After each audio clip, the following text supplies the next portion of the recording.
This was a letter to a classmate from law school, to he and his wife who recently had a child, and I was communicating with them while I was in the Army.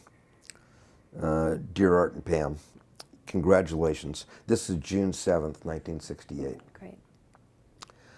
I can just imagine how happy you are. I suppose Art is already placing Doug in front of the TV and explaining the finer points of sports. I'm writing this letter from Fubai, a camp southwest of Hue.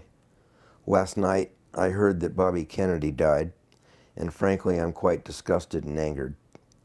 I suppose you know that I'm bitterly opposed to this war, but I had hope and faith that the American public would be able to change this ridiculous policy through the elective process. Well, it looks as though that's all out the window now. I look around me here, and all I see are tents and weapons and wilderness, and I think of all the problems back home and the government we're supporting here, and I come to the conclusion somebody's crazy. What the hell are we doing here? Today, about a dozen men in my battalion are going to receive Purple Hearts. For what?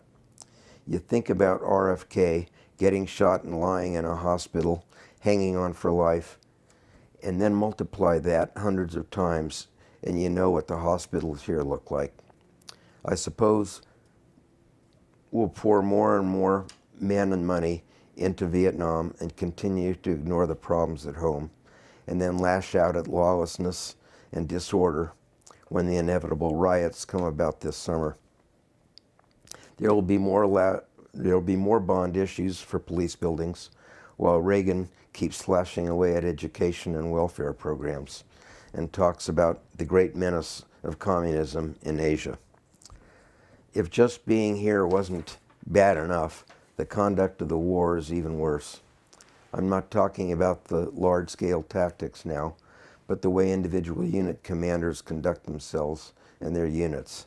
The typical battalion commander has a large bunker built underground for himself, furnishes it like a Hollywood apartment, has men wait on him hand and foot, and does absolutely nothing about the problems of conducting the war except stifle the initiative of good young officers. The officers here in Vietnam are outspoken and disgruntled about the war, as are people at home. What is surprising to me is that many high-ranking officers have such doubts about what we're doing here. These are men who've been in the Army all their lives. They benefit by war because promotions are rapid, but no one wants to come back a second time. What they want, I believe, is another war somewhere else to get them out of this one, without a major rift in officers' ranks. Well, that's enough complaining for today.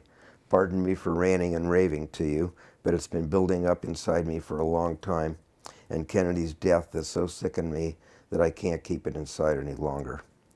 Working for incompetence day in and day out, dealing with people who can't make decisions is very frustrating.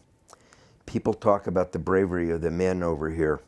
Physically, yes, but mentally and morally, they're all midgets. The man who says what he believes to anyone higher ranking when it's a disagreement is the exception. It's hard to believe that this is where half our annual budget's going. In a few minutes, we're going to have a change of command ceremony.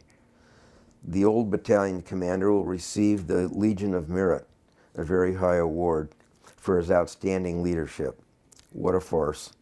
He traded 2 electric typewriters for someone in the administration unit of the division to write him a good report.